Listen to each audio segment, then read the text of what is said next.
우리가 하나님을 사랑이라 이렇게 표현하죠. 하나님은 사랑이다. God is love. 우리가 이렇게 그냥 흔하게 말하고 보통 표현합니다.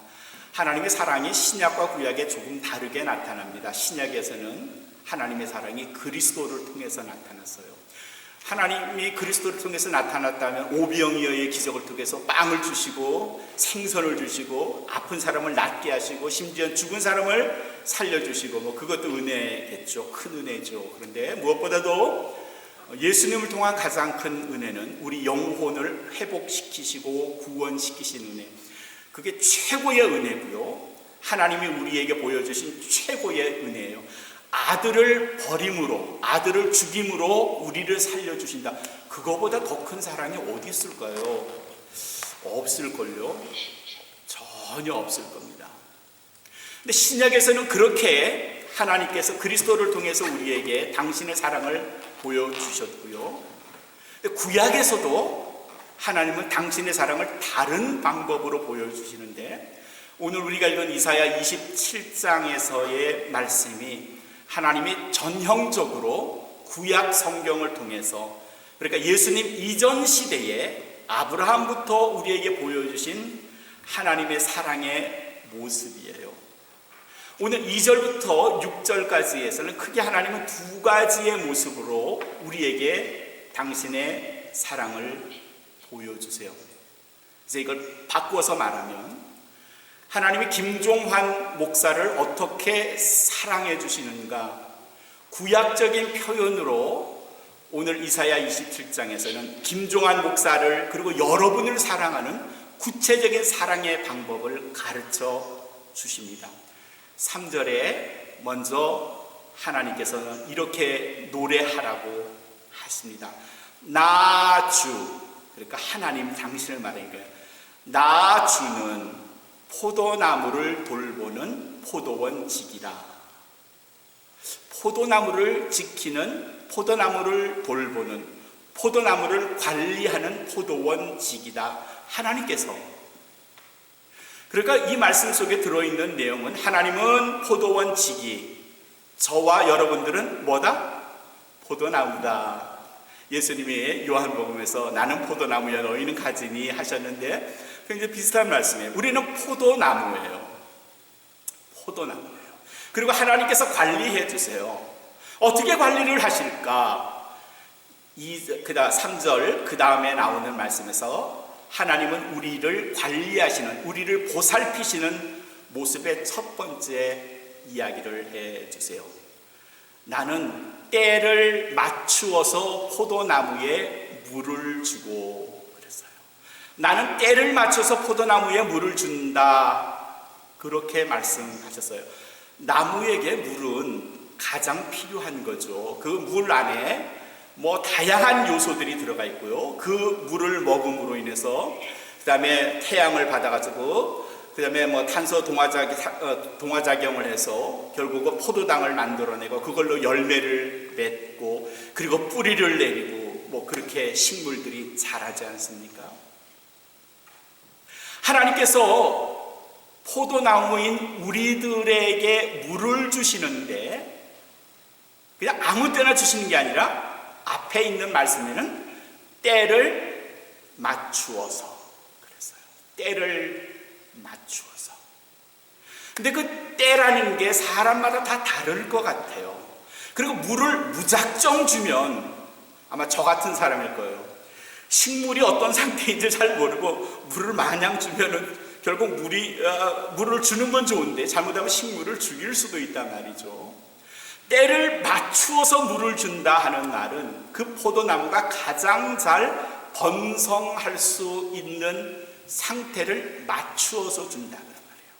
구약에서는 이걸 이스라엘 백성들이 이렇게 말합니다. 이른 비와 늦은 비. 씨를 막 뿌려서 그리고 내리는 비를 이른 비. 그 다음에 추수할 때 마지막으로 뿌리를 한 번 더 적셔주는 걸 늦은 비. 때를 맞춘다. 이른 비와 늦은 비. 가장 적당한 때. 아마 여러분도 그렇게 기도하시죠. 저도 그렇게 기도합니다. 하나님, 저에게 이렇게 해주시면 좋겠는데요, 그러나 내 때에 맞추지 마시고 하나님이 정하신 때에 맞추어서 하나님이 인도하시면 제가 그게 하나님의 길인 줄 알고 가겠습니다. 혹시 노 하시면 아직 때가 안 됐구나라고 알겠습니다. 저도 그렇게 기도하고 여러분도 그렇게 기도하시죠. 그 말 속에 담겨진 의미는 뭘까요? 내가 정한 때가 아닌 하나님이 정한 때. 그걸 뭐 신학적 용어로 카이로스 이렇게 말하는데 뭐 그거 몰라도 돼요. 그냥 하나님이 정한 때. 내가 정한 때가 오를까요? 하나님이 정한 때가 오를까요? 한번 여러분 생각해 보세요. 하나님, 내 때는 지금 내일인데 이때 꼭 해주셔야 해요. 이 말이 맞을까요? 근데 맞을 때도 있겠죠. 그런데 하나님께서 더 잘 아시지 않겠어요? 내 때를 내가 주장하는 것도 할 수 있겠지만 사실은 나보다 더 잘 아시는, 내 길을 아시는 하나님께서 내 가장 정확한 때를 맞추시는 것, 그게 하나님의 몫이죠. 오늘 3절 말씀은 그런 거예요. 하나님께서 때를 맞추어 주신대요. 가장 좋은 때를 맞추어서 물을 공급해 주신대요. 사랑하는 성도 여러분, 우리가 기도하잖아요. 도와주세요 하나님, 이렇게 해주셔야 되는데요, 근데 그게 안 될 때도 있단 말이죠. 근데 그럴 때 실망하지 마세요. 그건 내가 정한 때고요, 하나님이 생각하시는, 하나님이 계획하신 가장 적당한 때, 알맞은 때는 그날이 아닐 수 있어요. 저는 짧은 인생 속에서 참 그런 걸 많이 경험하죠. 내 때는 분명히 이건데 지나고 나면 그게 아니었던 거예요. 그게 아니었던 거예요. 기도를 할 때 내 기준에 맞추어서, 내 계획에 맞추어서 하나님 도와주세요 하기보다는, 하나님 내 계획은 이렇지만 결국 그 계획을 인도하시는 분은 하나님이시니까 하나님께서 결정하셔서 가장 좋은 때로 하나님 허락해 주세요. 그게 우리의 기도여야 돼요. 하나님이 우리를 어떻게 사랑해 주시는가? 이사야 27장 3절에서는 그렇게 말씀하십니다. 포도원 지기인 하나님께서 가장 알맞은 때, 가장 적당한 때에 맞추어서 물을 주신대요. 근데 이게 물만이겠습니까? 이게 물일까요? 물만이 달까요? 이스라엘 백성들이 광야 43년 살아갈 때 광야에서 아무것도 없잖아요. 거기서 필요한 거는 뭐였어요? 마실 물도 필요하고요, 씻을 물도 필요하고요. 그것만 필요했습니까? 고기도 필요했고요, 잠잘 때도 필요했고요. 그리고 싸울 때는 전쟁 준비를 해야 했었고요, 군사력도 갖추어야 했어요. 우리가 살아가는데 물만 필요한 건 아니잖아요. 양식만 필요한 건 아니잖아요. 필요한 것들이 많고요.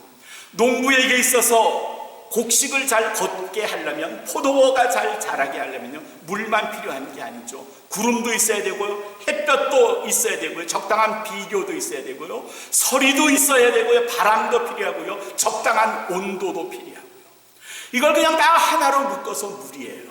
이게 다 하나로 묶여서 물이에요, 물. 우리에게 필요한 각양, 내가 기도하는 그 제목들, 이게 다 물이에요. 우리 하나님이 우리를 어떻게 사랑해 주시는가? 가장 알맞은 때 하나님은 우리에게 물을 주신다. 이게 하나님의 사랑입니다. 사랑하는 성도 여러분, 이런 하나님의 사랑하심이, 구체적인 돌보심이 우리 온마음교회에 속한 저와 여러분, 우리 모두에게 있어지기를 주님의 이름으로 축원합니다. 빌립보서 우리가 잘 아는 4장 19절이요.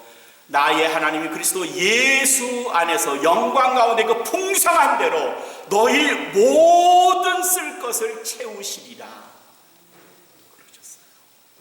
너희 모든 쓸 것을, 그건 내가 꼭 필요한 것일 수도 있지만 내가 생각하지 않은 것일 수도 있고요, 나는 필요하다고 생각했지만 하나님은 필요하지 않다고 생각하시는 것, 그걸 나의 쓸 것 모든 것이라고 표현합니다.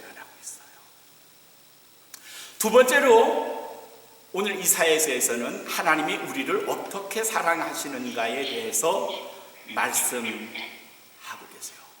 하나님이 우리를 어떻게 사랑하십니까? 3절 중간부터 읽어보시면요, 아무나 와서 우리를 공격하려고 한다면, 포도원을 봐서 포도원을 해치려 할 때에, 아무나 포도원을 해치려 할 때에 하나님께서 그것을 밤낮으로 지켜주시고 돌봐주신대요. 하나님께서 밤에도 낮에도 나의 포도원이 어떤 것으로부터 공격을 받지 않도록 지켜주신대요. 4절 중간부터는 거기에 더 구체적으로 언급하셨는데, 어디서든 찔레와 가시나무들이 자라서 그것들이 나를 대항하여 공격한다 한다면, 하나님께서는 그것들에 대해서 아주 분노하시고 그것들에게 덤벼들어서 그것들을 모조리 다 불살라 버리시겠대요. 지켜주시는 하나님이에요. 보호해 주시는 하나님. 하나님이 포도원 직인데, 그 포도원을 누군가가 해하려 한다면 찔레나 가시덤불이나 이런 것들이 와가지고 점점 자라서 울타리를 넘고 포도나무를 상하게 한다면, 하나님께서 밤이나 낮이나 잘 될 때나 어려울 때나 행복할 때나 고통스러울 때나 하나님은 불꽃 같은 눈동자로 지켜주신다. 이게 하나님의 약속이에요. 밤이나 낮이나, 이걸 다른 말로 뭐라 할까요? 그냥 항상이에요. all the time, always. 하나님은 주무시지도 자지도 않으시고 우리를 지켜주신대요. 우리가 잘 아는 시편 말씀 있죠. 121편 5절 6절. 여호와는 나를 지키시는 자니라 그랬어요. 여호와는 나를 지키시는 자인데 어떻게 지키나? 여호와께서 내 오른편에서 내 그늘이 되시나니, 바로 옆에서 나의 그늘로 나의 존재를 가리워 주신대요. 그래서 우리의 모습이 드러나지 않도록 철저하게 보호해 주신대요. 낮에 해가 너를 상치 아니하고 밤에 달도 너를 해치 아니하리로다.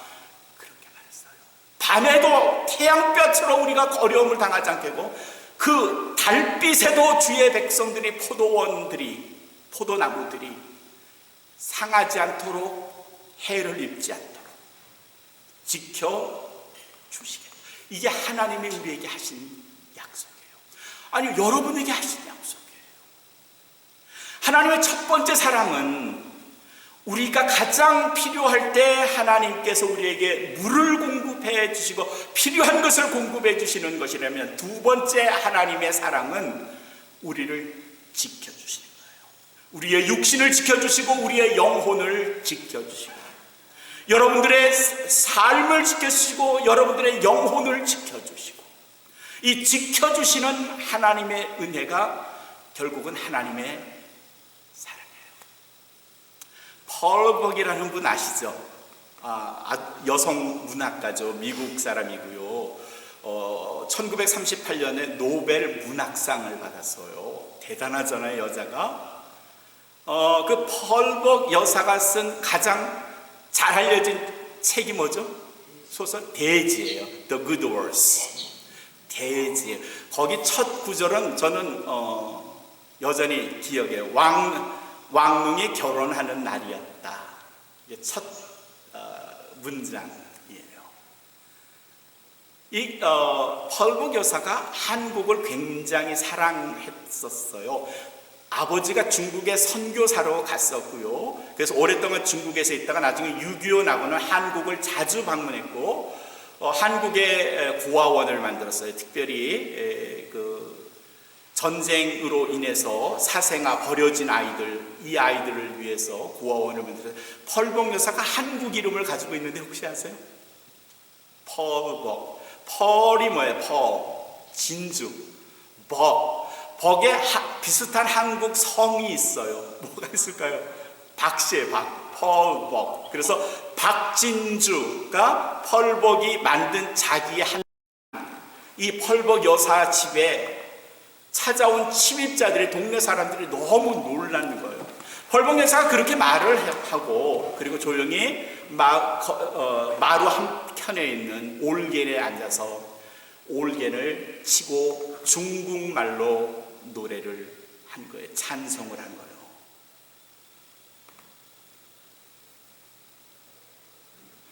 동네 사람들이 마루에 올라오지도 못하고 손에 들고 있던 몽둥이를 어떻게 하지도 못한 채 찬송이 다 끝나기를 기다렸고, 펄복 어머니가 찬송이 다 끝난 다음에 마루 앞에서 기다리고 있는 동네 사람들의 손을 잡고 그들의 얼굴을 달아보면서 겁내지 말고 올라오세요. 나와 함께 차를 마십시다. 한 사람 한 사람의 손을 쥐어주면서 따뜻하게 만져주고 눈으로 그들의 얼굴을 바라주고, 잠시 침묵이 지났고요. 동네 사람들이 더 이상 마루에 올라오지 못하고 한 사람씩 한 사람씩 뒤를 돌아 문 밖으로 나가더랍니다. 몰려왔던 동네 사람들이 전부 다 나간 후에 펄복 어머니가 아이들을 다 모아놓고 하나님께 기도한 거예요. 우리를 지켜주시는 하나님, 우리를 평강의 강에서 강에서 우리를 보호하신 하나님, 그렇게 자기의 아들, 딸들과 함께 기도하고 그 밤을 잔 거예요. 펄복 여사의 그날의 일기는 이렇게 끝이 납니다. 놀라운 일이었다. 다음 날 새벽 창문 밖에서 비가 내리는 소리가 들렸다. 그 가뭄이 해갈된 겁니다. 동네 사람들이 마음을 악하게 붓고 선교사 가족을 죽이면 이 가뭄이 끝날 걸로 생각했지만 하나님께서 그들의 마음을 평화로 바꾸어 주셨고, 집으로 돌아간 그 새벽에 하나님은 그 마을에 흡족한 비를 내려주신 거죠. 지켜주시는 하나님. 사랑하는 성도 여러분, 우리는 미국 땅에 와서 짧게는 몇 년, 우리 장권사님, 목사님 같은 경우에 백병성 원사님도 벌써 수십 년을 사셨어요. 40년 이상을 사셨고요. 저희도 벌써 33년 지나고, 그러니까 미국 땅에 와서 살면서 무슨 계획을 가지고 오셨습니까? 그리고 그 계획대로 잘 됐나요? 그리고 그 계획대로 우리가 지금 잘 살고 있습니까? 세운 계획대로 되지 않지만 하나님은 여전히 우리를 당신의 계획 속에서 지켜주시고 우리의 때를 따라서 우리에게 물을 주시고 공급해 주시는 하나님. 이걸 우리는 하나님의 사랑이라고 말을 하는 거죠. 우리의 과거가 그럴진데 우리의 미래는 어떨까요? 여러분들의 미래는 어떨까요? 어떤 계획을 하고 계세요? 그리고 그 계획을 위해서 내가 어떻게 하고 있죠? 해야 될 건 딱 하나죠. 오늘 이사야서 27장을 우리가 읽으면서 우리의 과거 계획과 하나님의 사랑을 우리가 배웠다면, 비교해 봤다면, 내 미래를 위해서 우리가 해야 할 것은 단 한 가지입니다. 하나님을 더 사랑하는 거예요. 그분에게 우리의 온 마음을 바치는 거예요.